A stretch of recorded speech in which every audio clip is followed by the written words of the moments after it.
Greetings, my name is Saranjan Lumbang. This is my daily devotion for the day. This is based upon the video series of Pastor Russell Campos 365 Daily Devotion.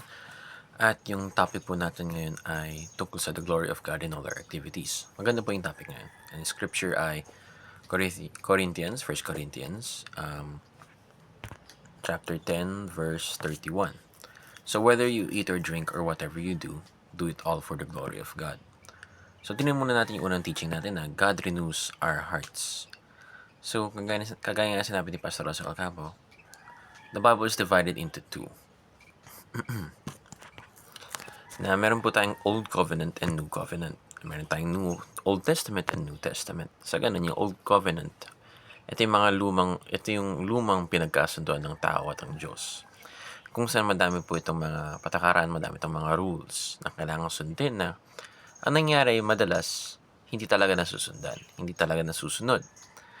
Dahil doon, na nahihirapan tayo, hindi natin magawa ng paraan para sundan ng lahat ng kautusan ng Diyos, binigay ng Diyos si Jesucristo at sinugo ang Holy Spirit sa atin.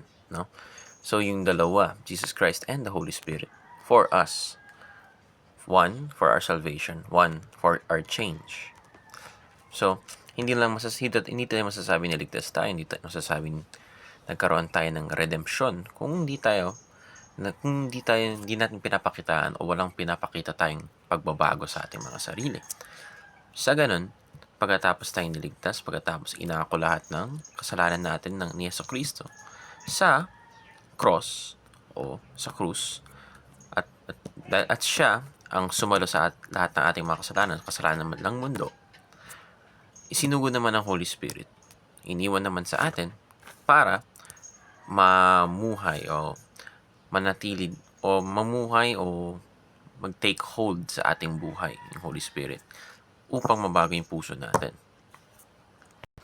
Para yung point doon, para mabago yung puso natin upang mag-iba, magbago, para masundan natin yung mga kautusan ng Diyos. No? Magkaroon tayo ng puso na gusto makinig sa Diyos. Nagkakaroon tayo ng puso na sensitibo sa kalooban ng Diyos.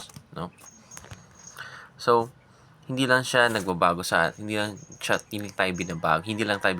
ng Holy Spirit, kundi pinapalakas tayo. Change for the better and strengthen us for the better our hearts para masundan natin yung mga kautusan ng Diyos, para gawin natin yung tama, para become more Christ-like. No? So, God renews our hearts through Jesus Christ and the Holy Spirit from what I've understood. Next is God restores all activities. And last, God redeems all of creation. Magkalapit lang tong dalawa. Basically, God restores all activities. Naging example dito ni Pastor Russell Acapo is lahat ng activities ng Genesis at time ni Adam, nung ipangalan mo yung mga hayop, mga ganyan, kung ano man yung inutos ng Diyos nun, lahat yun, yung main aim is para mag-glorify yung Panginoon. No? Pero, after the first sin, after nahulog tayo sa kasalanan, or after nahulog si Adam at Eva sa kasalanan, ang nangyari ay pwede pa rin gawin yung mga aktibidad na yun. Ngunit, hindi na ito para sa kalwalhatian ng Panginoon, ng Diyos. Ngunit, naging lang to, para sa atin lamang. No? Kumbaga, sa panahon na yun, pwedeng isipin na pag nagluto ka, pag nagsindi ka ng apoy para magluto, kung ano man, naghanda ka ng pagkain, yung mga bagay-bagay na iyon, nung nahulog na tayo sa kasalanan, hindi na masasabing ginagawa na natin para sa Panginoon. Ngunit, nung unang panahon, nung di pa tayo nagkakasala, masasabi natin lahat ng ginagawa natin, gamit kamay natin ay para sa Panginoon. So, ang ginagawa naman na ngayon dito ng Holy Spirit talaga ay namumuhay siya, or nandito siya sa puso natin, or He takes hold, for tayo understand, takes hold in our hearts. No? So, kailangan talaga unang magbago yung puso. Kailangan muna magbago yung puso para magbago yung isip, para magbago yung gawa. No? Kung ano man sa loob ng puso mo, yun yung papakita mo sa gawa. Sa ganun, binago ng Holy Spirit yung puso natin. para lahat ng gawa natin ay mapapasa Diyos. Lahat ng ginagawa ng kamay natin, activities, paghugas ng pinggan, paglaba, pag-toothbrush, kahit ano, pagwalis, mga maliliit na bagay, pagbukas ng pintuan, lahat ng bagay na yun, pag ginawa ng mabuti at pwede natin at maaari rin natin gawin yun para sa Panginoon. No? Hindi na natin ginagawa yun para sa ating sarili.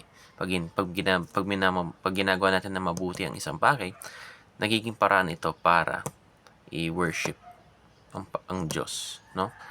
All our activities become worship throughout the week, throughout every day of our life. Nagiging lifestyle na. Kaya sasabi ng Christian is a lifestyle. Kasi lahat ng ginagawa natin is in a sense done in quality for the sake of God. Kasi ito yung pinaka living sacrifice mo, yung paano ka mabuhay, paano mo gawin ang mga ibang mga bagay. So, makikita mo talaga yung worship is not only done on Sunday but every day all throughout. No? Kasi i-connect na natin to sa God redeems all of creation, kung saan lahat ng bagay na inaalagaan din natin, lahat ng bagay na ginagamit natin is redeemed, or yun, pag ginagamit natin ay becomes redeemed due to the Spirit in our hearts, na paano natin gamitin isang bagay. Pag ginagamit na mabuti, di na natin yan ginagamit para sa sarili nating kalooban, para sa sarili natin mga desires, kundi ginagamit na natin para sa kaluwalhatian or glory of God, no? So the change through the gospel talaga and the Holy Spirit in our hearts. So kasama na rin dito sabi ni Pastor Russell Ocampo na kailangan na rin natin isipin yung pinaka main goal na pinapakita dito, na yung magiging entire world, lahat ng nation, lahat ng tao, kahit sino man pa yan, Gentile or not, na magiging Kristiyano, magiging magkakaroon sila ng puso na gumagawa ng kahit anong aktibidad para sa Panginoon, para sa Diyos.